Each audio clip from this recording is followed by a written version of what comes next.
Dear students, आज हम chapter number 1 nature of chemistry in science पे बात करेंगे। अगर आपको मेरा ये व्लॉग जो है एजुकेशनल व्लॉग पसंद आए तो इस चैनल को आपने ज़रूर लाइक भी करना है और अपने दोस्तों में और अजीज़ों कारम में शेयर भी करना है और इसको सब्सक्राइब भी कीजिएगा। तो सबसे पहले नेचर ऑफ केमिस्ट्री की बात करें तो केमिस्ट्री में स्टडी किस चीज़ की है? सब्सटेंसेस की। और वो सब्सटेंसेस क्या हैं? सब्सटेंस मैटर है। मैटर किस किस्म का है? जिसमें एलिमेंट्स की, जिसमें मिलने वाली चीज़ों की केमिकल कंपोजिशन फिक्स्ड है। केमिकल कंपोजिशन फिक्स्ड का मतलब ये है कि किस रेशो में कौन सा सब्सटेंस प्रेजेंट है।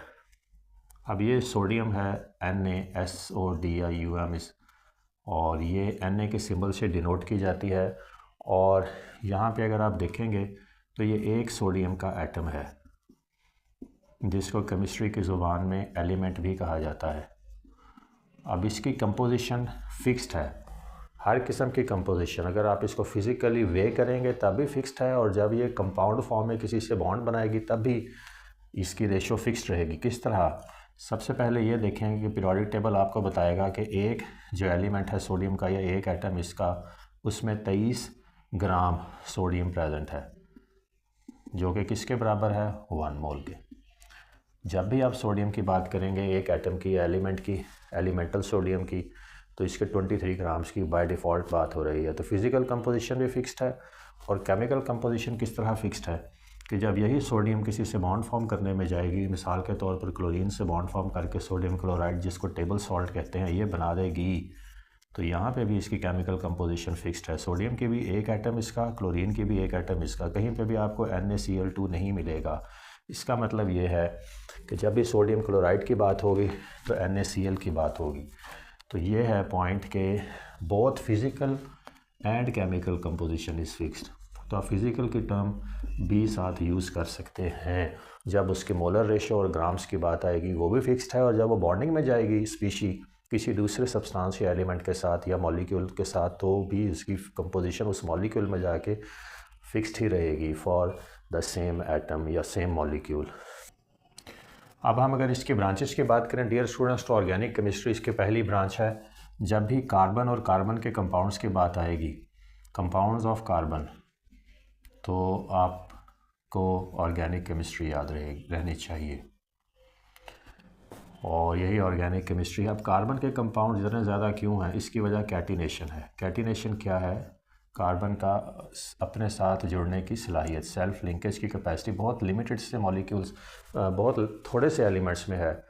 कार्बन के अलावा फास्फोरस में मिलती है और शायद किसी एक आधे और में हो, चंद एक में ही होगी। कार्बन में सबसे ज़्यादा पाई जाती है सेल्फ लिंकेज की capacity. Carbon can form very long chains along with straight chains to go along with branching.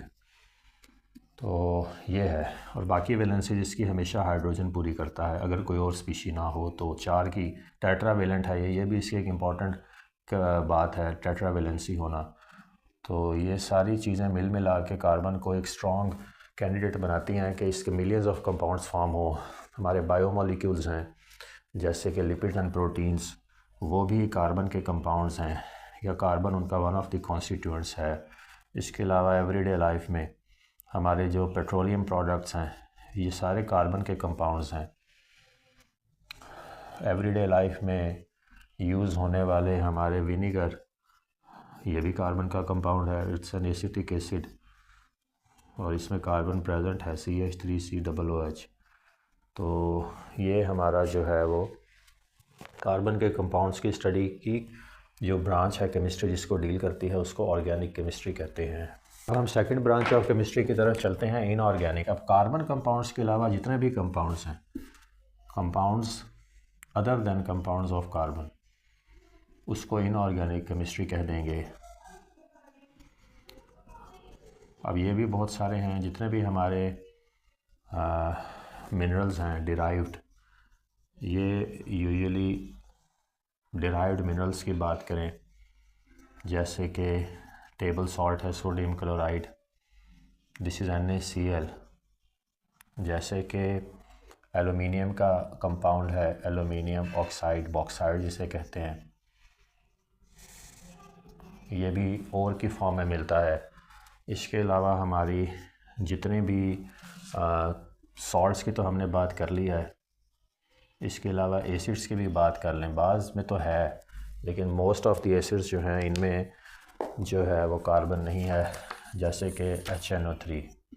तो अब इसकी स्टडी करेंगे एसिड्स की, तो यूजुअली आपको चंद एक के अलावा कार्बन नहीं मिलेगा। बेसिस की बात करें तो ये भी कार्बन के बगैर हैं, जैसे सोडियम हाइड्रोक्साइड है। तो पॉइंट ये है कि इनऑर्गेनिक में वो कंपाउंड्स आएंगे जो कि जिनमें कार्बन नहीं है, और उनकी स्टडी को हम इनऑर्गेनिक केमिस्ट्री कहेंगे। तीसरी ब्रांच है फ़िज़िकल केमिस्ट्री। फ़िज़िकल केमिस्ट्री में मैटर एनर्जी रिलेशनशिप की बात करेंगे। जैसे कि ये कंबस्शन है, यहाँ पे मैटर इन्वॉल्व है सब्सटेंस की फॉर्म में, यानी मीथेन। ऑक्सीजन से ट्रीटमेंट करवाया और कार्बन डाइऑक्साइड, वाटर और साथ एनर्जी रिलीज़ हुई। Energy is combustible, this energy is combustible. ये मैटर एनर्जी रिलेशनशिप है, और ये फ़िज़िकल केमिस्ट्री में हम इस तरह के रिएक्शन जिनमें एनर्जी या हीट चेंजेस इन्वॉल्व हैं उनको स्टडी करते हैं। तो ऐसी केमिस्ट्री को फ़िज़िकल केमिस्ट्री में स्टडी किया जाएगा। एनालिटिकल केमिस्ट्री में हम एनालिटिक स्टडी करते हैं, यानी कंपोजिशन की बात है कि कौन सी स्पीशी कौन सी कंपोजिशन में है। अब ये हमारा एक रिएक्शन है सोडियम और क्लोरीन के साथ टू फॉर्म सोडियम क्लोराइड। इसमें कंपोजिशन 1 मोल सोडियम, 1 मोल क्लोरीन और 1 मोल ही सोडियम क्लोराइड का। तो ये है कैलकुलेशन। एनालिटिक्स की जहाँ पर भी बात आएगी तो कंपोजिशन की बात आएगी कि कौन सी क्वांटिटी कितने अमाउंट में प्रेजेंट है। तो branch of chemistry deal method और instruments for determining the composition, और साथ के प्रॉपर्टीज़ को भी रिलेट करना है। प्रॉपर्टीज़ और कंपोजिशन का भी कहीं ना कहीं कुछ ना कुछ ताल्लुक़ है, तो इसलिए उसने प्रॉपर्टीज़ का वर्ड भी यूज़ कर दिया। तो सोडियम, जैसे अब ये मिसाल के तौर पर हम करें hydrogen reacting with bromine for instance to form hydrogen bromide. यहाँ पे भी इसी तरह 1 mole of hydrogen to 1 mole of bromine to form 1 mole of hydrogen bromide. ये नाइट्रोजन का रिएक्शन हाइड्रोजन से शो करें तो अमोनिया गैस फॉर्म होगी। बैलेंस्ड केमिकल इक्वेशन होना ज़रूरी है। जब भी आप स्टोइशियोमेट्रिक कैलकुलेशंस की बात करेंगे तो बैलेंस्ड केमिकल इक्वेशन होना ज़रूरी है। 2 नाइट्रोजन्स हो गए और यहाँ हाइड्रोजन जो है 6 हो गए, तो यहाँ इसके लिए लगा दें इंटीजर। तो ये बैलेंस्ड है। यहाँ से पता लग रहा है कि 1 mole of nitrogen molecule is reacting with 2 moles of hydrogen. यहाँ पे 3 लगेगा। 1 mole of nitrogen molecule is reacting with 3 moles of hydrogen to form 2 moles of ammonia gas. So this is a stoichiometric calculation. तो analytics में usually stoichiometry की बात करते हैं, balanced chemical equations की बात करते हैं और उससे फिर प्रॉब्लम सॉल्विंग करते हैं।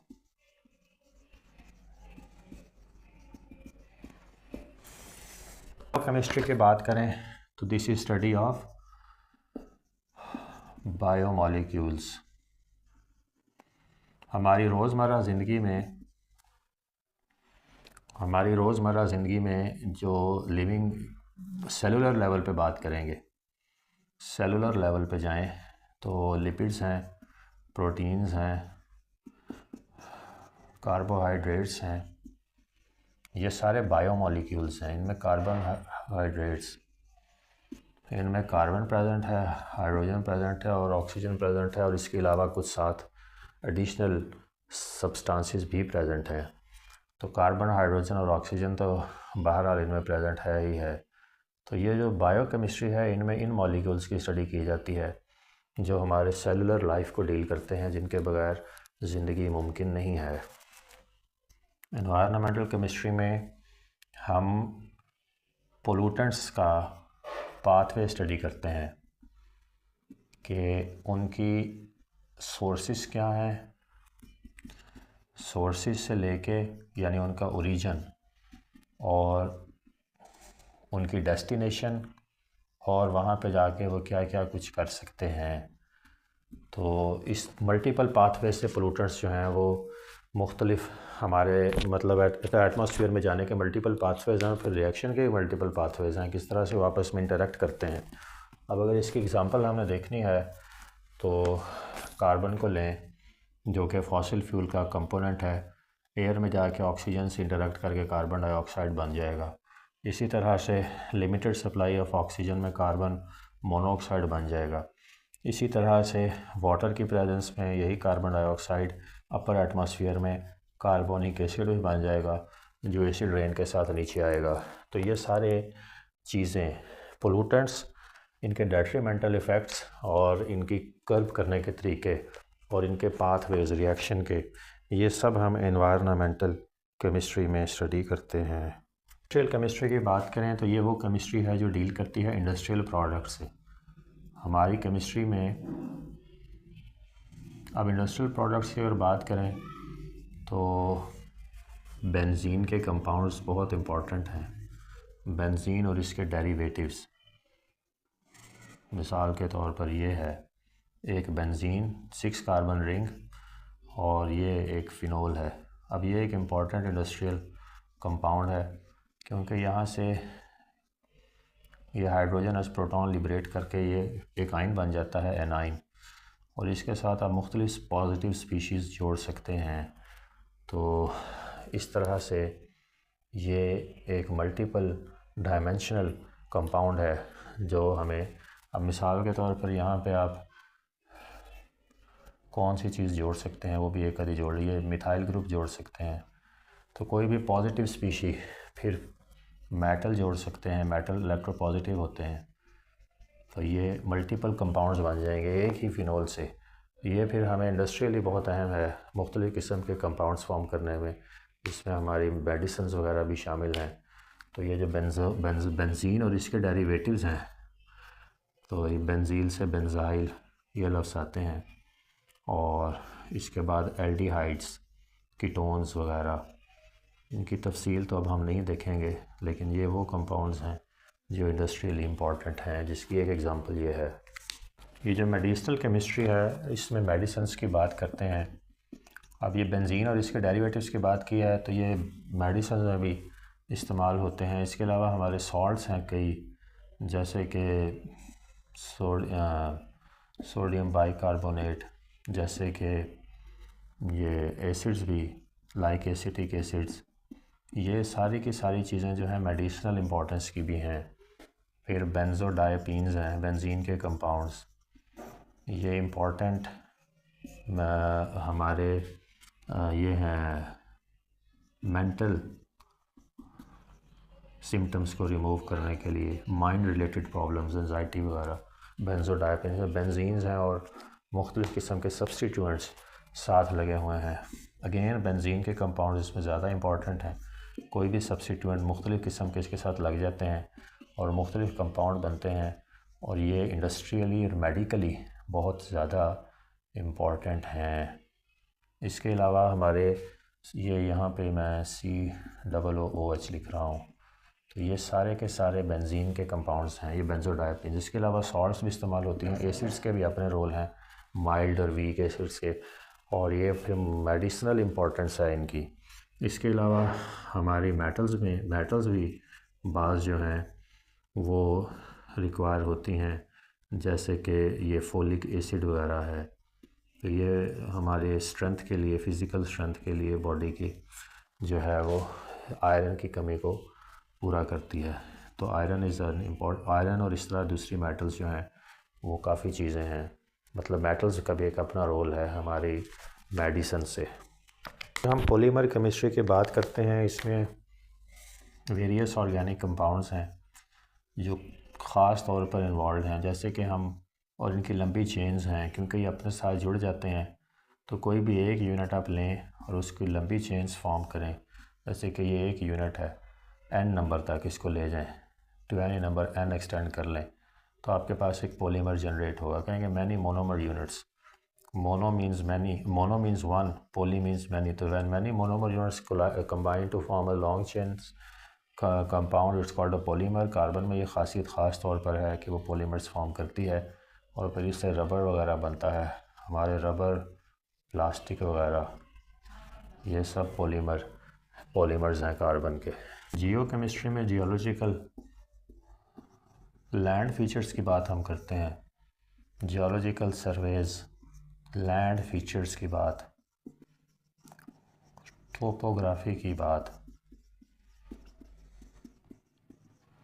तो जब भी लैंड फीचर्स की बात आएगी, कहाँ पे किस तरह की टोपोग्राफी है, लैंड फीचर्स हैं, माउंटेन्स हैं, टेरेन्स हैं, प्लेन्स हैं, डेजर्ट्स हैं, सवानास हैं, फिर वहाँ का क्लाइमेट किस तरह का है, वहाँ की इकोलॉजी कैसी है, ये सारी चीज़ें जो हैं ये जियो केमिस्ट्री में स्टडी होती हैं। फिर ये 11 है न्यूक्लियर केमिस्ट्री। न्यूक्लियर केमिस्ट्री में बात होगी न्यूक्लियर फ्यूजन की, एनर्जी की मेक और ब्रेक की वाया डिसोसिएटिंग और breaking up of nucleus of various elements, nuclear fusion and nuclear fusion, making and breaking. This is breaking results in release of energy, fusion making, and this results in involves exchange of energy. लेकिन इसमें जो है energy absorb होगी, इसमें system को energy release होगी।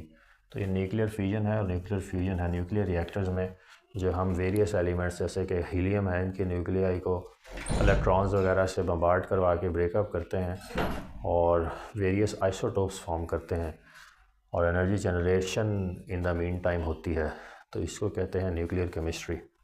और ये है एस्ट्रोकेमिस्ट्री। एस्ट्रोनॉमिकल बॉडीज़ की स्टडी की बात करनी है। अब एस्ट्रोनॉमिकल बॉडीज़ की बात करें तो जितने भी हेवनली ऑब्जेक्ट्स हैं, स्टार्स हैं, मिल्की वेज हैं, इनकी स्टडी की बात आएगी, इनके कॉन्स्टिट्यूएंट्स की बात आएगी, इनकी आयोनाइजेशन की बात आएगी और इनकी इंटरेक्शंस की बात आएगी कि आयंस की आयोनाइजेशन कैसे होती है या नहीं होती। प्लाज्मा जैसे एक स्टेट ऑफ द मैटर है, तो ये अपर स्पेस की बात ही हो रही है। तो ऐसे हाईली चार्ज या आयोनाइज्ड पार्टिकल्स की स्टडी को एस्ट्रो केमिस्ट्री में स्टडी किया जाता है।